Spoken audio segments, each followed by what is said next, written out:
Olá, mulheres. Uma boa tarde. Que bom que podemos estar novamente aqui nos alimentando da palavra de Deus. Hoje o dia está bastante fechado, né? Está prometendo um frio. Então, que vamos também, mesmo assim, pedir a bênção de Deus para este novo dia que se levanta. E assim também, na esperança de encontrá-las na paz de Deus, eu convido para um momento de oração e compartilho de uma oração que eu gosto muito, que diz assim: quando o sol desaponta clareando o novo dia, olha-me, Senhor.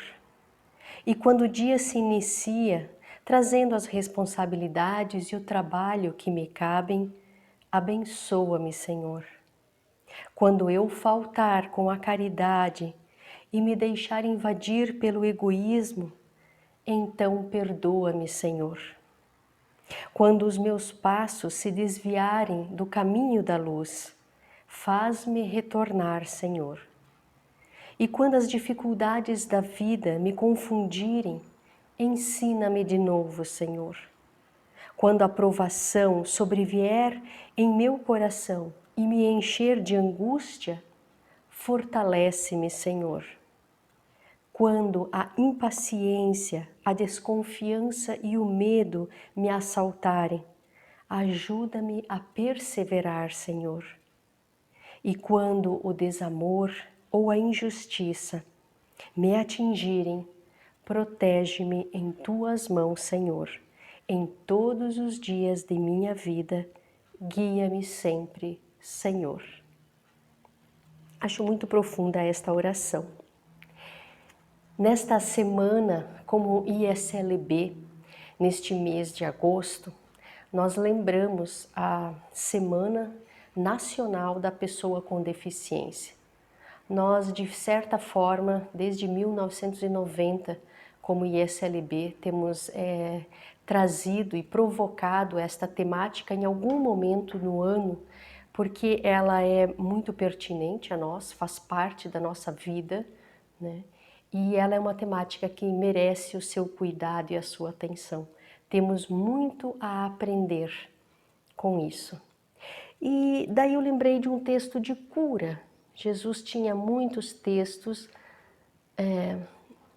Jesus, na sua vida, curou muitas pessoas, né? Algumas tinham deficiências, outras tinham doenças, enfim.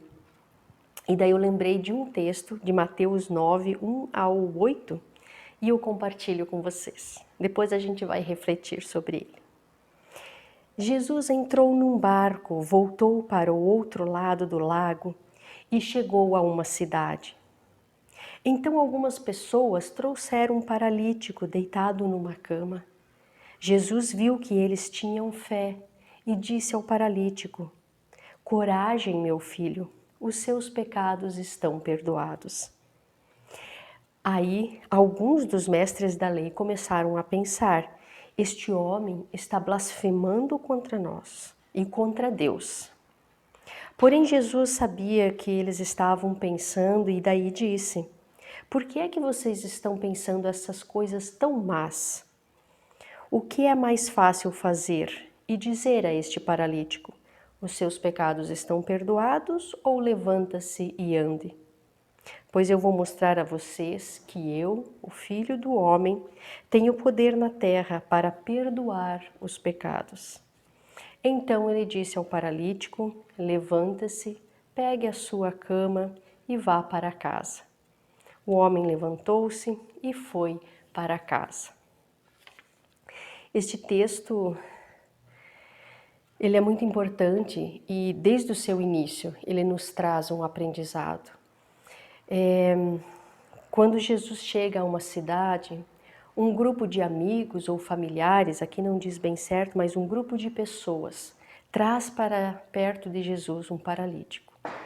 E de certa forma Jesus admira esse grupo de pessoas, grupo de amigos ou grupo de parentes, enfim, pessoas que estavam preocupadas, né, com o outro, com a outra pessoa.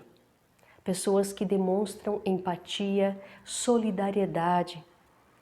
A pessoa por si só não conseguiria ir até Jesus, mas elas se mobilizaram, elas abraçaram a dor do outro e foram até Jesus para que ele pudesse ser curado. E também acreditavam que Jesus podia fazer isso. Só nesse gesto, Jesus já disse, vocês têm muita fé.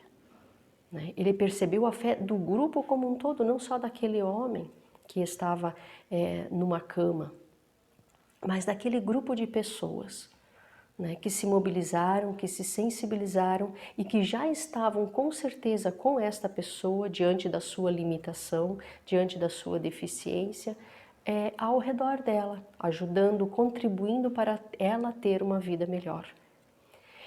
E quando Jesus vê este homem, ele diz assim, coragem, os seus pecados estão perdoados. Num primeiro momento ele não cura a deficiência da pessoa. Veja só, aí os mestres da lei começam a pensar coisas e Jesus já percebe isso, Os homens começam a criticar Jesus, por quê? Porque quem tem poder de perdoar pecados é Deus, segundo o Antigo Testamento.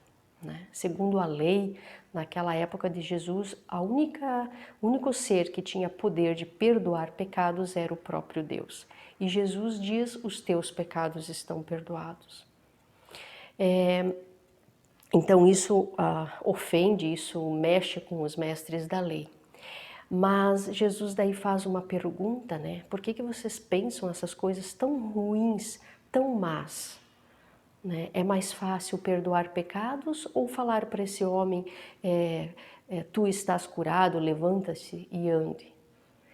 Uma outra coisa muito importante que Jesus, na interpretação daí do texto, Jesus faz, quando ele não cura de primeira mão já este homem, esta pessoa que foi levada até ele, é porque ele separa o que é pecado e o que é deficiência. No tempo de Jesus, e ainda hoje muitas pessoas pensam que a deficiência ou uma doença terrível está ligado a uma coisa ruim que tu fez, ou está ligada ao pecado. Você deve ter cometido, desagradado muito a Deus para agora estar pagando por isso. Não tem nada a ver com isso. E Jesus deixa muito claro nesse texto e num outro texto também, com um cego. Um dos discípulos perguntam para Jesus, o que será que esse homem fez, ou seus pais, ou suas famílias fizeram para que ele estivesse pagando por isso sendo cego? E Jesus diz, não tem nada a ver com isso. Isto é para a glória de Deus. Então, a deficiência não tem a ver com pecados, e Jesus separa isso muito bem no texto. Ter uma deficiência, adquirir uma deficiência, ou em função de um acidente, ou nascer com uma deficiência, não tem nada a ver com o pecado. O pecado é algo que todos nós não fugimos dele, somos pecadores. É uma marca já lá no início da nossa criação. E Deus vem justamente e nos reconcilia com Deus, morre para o perdão de nossos pecados. Isso não tem a ver com deficiência. Não tem a ver com as doenças que a gente pega durante a vida. E no tempo de Jesus, as duas coisas estavam muito juntas. Se alguém ficava doente é porque cometeu algum pecado, porque era castigo de Deus. E aqui Jesus então diz para o homem, os teus pecados estão perdoados, e não cura ele. E os homens, os mestres da lei, ficam muito impressionados com isso, até ofendidos. Mas depois, Jesus... É óbvio que Jesus se preocupa com o todo da pessoa, não só com a sua relação com Deus.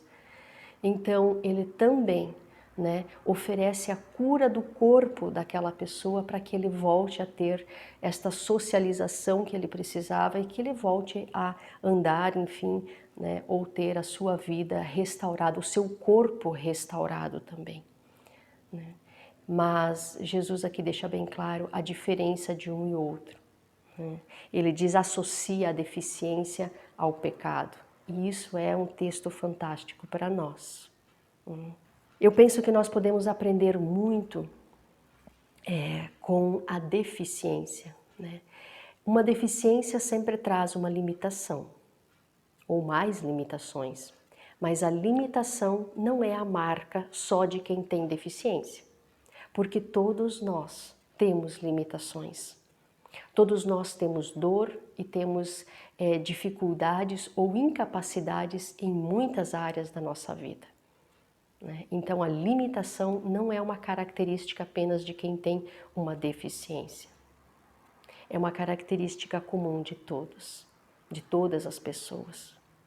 Nós aprendemos com as pessoas com deficiência, principalmente, a olhar para o mundo com os outros olhos, com olhos mais empáticos, com olhos de maior acessibilidade.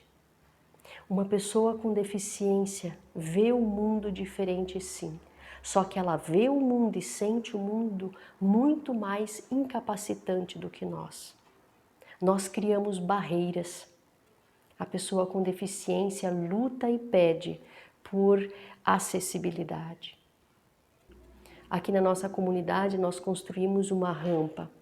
Algumas pessoas falaram que isso era desnecessário, que era um gasto que não precisava fazer, porque nós não temos tantas pessoas assim, numa condição de ter que subir por uma rampa. Uma rampa é um acesso livre para todas as pessoas. Quem não tem uma deficiência sobe uma rampa, mas quem tem uma deficiência não sobe uma escada. Quem tem uma dificuldade de caminhar sobe até uma escada, mas com dificuldade. Se tiver uma rampa, ela tem acesso mais livre e uma passagem mais segura, sem tropeços. Uma mãe com um carrinho de empurrar não consegue subir com muita facilidade numa escada, mas numa rampa ela vai tranquilo. Crianças brincam mais seguras numa rampa do que numa escada. Então a rampa não é só feito para pessoas com deficiência ou numa cadeira de rodas. A rampa é um acesso livre para todas as pessoas. E isto é um exemplo só de muitas outras coisas acessíveis que a gente poderia olhar. O mundo, a sociedade, ela se torna incapacitante porque ela cria essas barreiras. Mas essa é uma barreira estrutural, uma barreira física, uma delas, né? Agora vocês imaginam quantas barreiras de preconceito existem. Não só para quem tem uma deficiência, mas para as pessoas que pensam muito diferente daquilo que é padrão e daquilo que é norma. Sofrem preconceito também. Então, eu acho que a temática da pessoa com deficiência, ela se amplia, ela cria uma possibilidade de nós refletirmos muito além do que é a deficiência, mas também de nós aprendermos a lidar com aquilo que é diferente, com as diferenças entre nós e também com os nossos limites. Se a gente não aceita aquilo que o nosso corpo vai trazendo também de limitação e convivendo com essa limitação de forma mais natural, então nós vamos ter dificuldades para envelhecer e para viver feliz com o nosso corpo do jeito que ele vai se apresentando para nós, né? Então, eu penso que essa temática da pessoa com deficiência, ela se amplia para muito mais. E o olhar daquelas pessoas para cima de quem é diferente, ou pensa diferente, ou escolhe caminhos diferentes do que aquilo que a sociedade diz que poderia ser o normal ou o certo, ele é muito mais cruel do que a deficiência em si, ou do que a limitação em si, né? Então, o Rubem Alves tinha uma filha com deficiência e ele dizia para ela, né, que o olhar das pessoas em cima desta menina a deixava triste. E não a própria deficiência que ela tinha. Ela vivia tranquila com a deficiência dela, mas o olhar das pessoas em cima dela é que a deixava triste. Temos que aprender a ver diferente o mundo. Jesus Cristo olhou para aquele grupo de pessoas e a primeira coisa que viu foi o segundo mandamento sendo cumprido, o amor ao próximo, a dedicação, né? E se alegrou com isso. Depois ele viu que essas pessoas precisavam ser perdoadas. E por último, ele, claro, que restabelece o corpo também daquele paralítico. Mas ele vê muito além. Muito antes ele viu o amor entre aquelas pessoas. Jesus tinha um olhar muito maior do que para algo específico que trouxe no primeiro momento aquele homem para ele, né? Mas ele olhou muito maior, seu olhar era muito mais abrangente. Ele olhou para o grupo de pessoas, para aquelas pessoas como um todo. E assim nós temos que olhar para as pessoas. Antes de tudo, as pessoas são pessoas diferentes, com sua forma de ser, mas são também imagem e semelhança de Deus. E assim deveríamos olhar para cada um e cada uma. Depois, cada um tem a sua característica, ou tem limites, ou tem alguma situação específica, uma escolha na vida diferente, ou então tem uma deficiência, ou enfim, convive já com uma doença. E assim nós somos, diferentes uns dos outros, né? Mas no amor de Deus é que nós temos que buscar também forças para olhar o outro, assim, aceitando, acolhendo as diferenças e sabendo lidar com as limitações naturais que vêm com a vida também e que nos ensinam muito. Queridas mulheres, espero que esse texto tenha nos ajudado também nesta semana, que possa ajudar vocês a refletir e a acolher a vida como ela vem a cada dia. Que Deus nos dê coragem para isso, né? E que assim possamos seguir a nossa caminhada. E eu encerro então com mais uma bênção, uma oração de bênção, a bênção do Pentecostes, e diz assim: que o fogo de Deus Pai te ilumine e aqueça, como fez com o povo no deserto até Canaã. Que o fogo de Jesus Cristo, o Filho, te envolva aquecendo o teu coração para uma vida de acolhimento e de serviço. E que o fogo do Espírito Santo caia sobre ti e te faça ser capaz de falar, ouvir, entender e ser entendido, promovendo sempre a comunhão. Amém. Queridas mulheres, que Deus abençoe vocês, abençoe essa semana, abençoe sempre a nossa vida. Que possamos nos sentir assim abraçadas por tudo aquilo que Deus nos presenteia a cada novo amanhecer. Ficamos na paz de Deus e que Deus guarde vocês na palma de sua mão.